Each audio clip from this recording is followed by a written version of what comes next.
Falando um pouco sobre a formação de bombeiro civil, que sempre está existindo exigências, né, para o bombeiro civil, como se ele não tivesse uma boa formação. É lógico que você tem inúmeros centros de treinamento e você vai encontrar centros de treinamento sérios, né, que são aqueles que realmente se preocupam ali com a formação do aluno, e você pode também encontrar centros de treinamento que não é da mesma forma, não dá a mesma importância, né? Então, uma observação que eu analisando o comportamento das instituições e da questão bombeiro civil, eu cheguei à seguinte conclusão. No momento de uma formação de bombeiro civil, algumas NRs deveriam estar diretamente presentes, né? Existem cursos que você recebe uma boa instrução de NR10, você recebe instruções, mesmo não sendo o curso específico para NR10, você recebe algumas instruções sobre questões elétricas, sobre trabalhos em altura, né, NR35, ou espaço confinado. Você chega a fazer até um rapel, você chega até a fazer um procedimento em altura. E eu digo que você não pode pegar apenas o básico disso. O bombeiro civil ele precisa ser autodidata, né? Por mais que ele às vezes não tenha NR, ele tem como aprender. É bom ter NR? Sim, porque as empresas vão exigir. Mas é bom que você saiba, porque às vezes pode acontecer da pessoa ter a NR e não saber do que se trata a profissão, né? E aí você vai numa entrevista e você fica reprovado. Então, tipo assim, você vai fazer um trabalho em altura. Acima de 2 metros é um trabalho em altura. Trabalhos em altura precisam ser evitados, né? Mas quando não se tiver como, tem que ser feito. Aí você tem N questões no trabalho em altura, né? Você tem as ancoragens, você tem talabarte, trava-queda, mosquetão, colete. Você tem um problema muito sério que trabalhos em altura precisam de acompanhamento que pouca gente fala. O cara vai fazer um trabalho na madrugada, né? Vai virar à noite lá, tá sozinho, ancorado no cinto, na escada. A escada sai do pé dele, ele morre por suspensão inerte. O cinto dele prende as suas articulações, o sangue não corre, a pessoa morre. É encontrada de manhã, mortinha lá. Cadê o bombeiro? Cadê o bombeiro? A primeira coisa que vão dizer, cadê o bombeiro civil? Ah, o bombeiro não estava inspecionando. Só que o bombeiro, ele tem outras inspeções para fazer, ele tem o horário de janta dele, inclusive em postos onde o bombeiro civil não tem uma rendição de outro bombeiro para almoçar, ele deveria receber essa remuneração. Porque o que acontece? O bombeiro é um trabalho livre, sim, mas na hora do almoço dele, ele não tem. Ele, se ele for chamado para emergência, ele tem que parar o que ele está comendo e ir.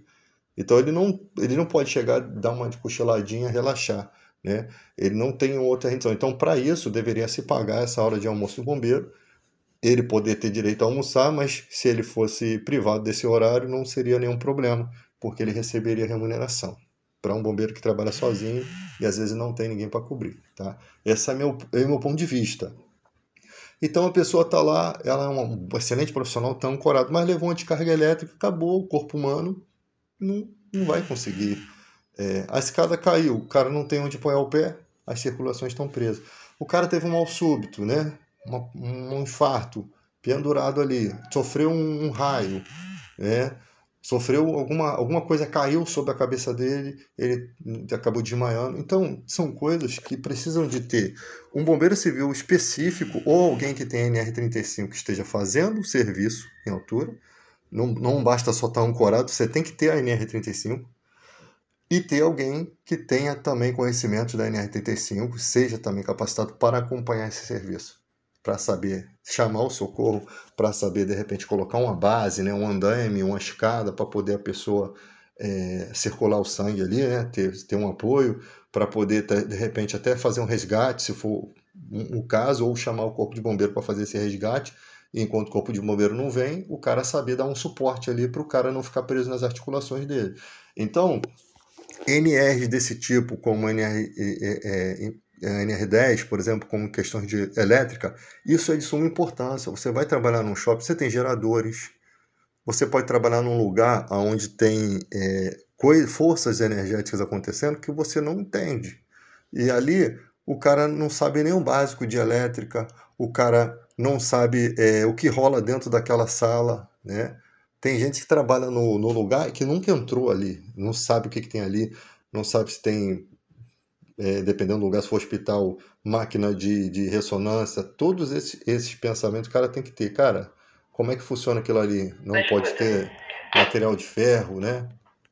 Então, o bombeiro civil precisa, da sua formação, ou transformar a reciclagem em NRs, né, ou um curso de socorrista e tal, com mais uma NR, ou na própria formação incluir essas NRs, que são as de suma importância. O cara entender de CMI, o cara não é um especialista em CMI, ele não sabe pressurizar uma rede quando ele sai do curso de formação. Então, como é que a empresa vai exigir isso dele? Isso ele vai ter que aprender com a manutenção, e a manutenção que tem que fazer o serviço. O bombeiro civil só vai atuar em um caso de emergência para fazer o desligamento do quadro elétrico, para poder fazer todo as rondas, né, para ver se está tudo certinho, né? Então o cara fuça, vai mexer no próximo estado daquele ali, vai fuçar aquele equipamento, o cara vai estar fazendo um serviço ali, alguém mexeu antes, o cara acaba assumindo a responsabilidade que não é dele, tá? Agora, se a empresa chama, tem que ser esse cara que tenha essa especificação de entender de bomba, de pressurização de CMI, né? Da rede de incêndio, aí sim o cara vai receber até um trocadinho a mais por ele fazer esse serviço, que é o certo a ser feito.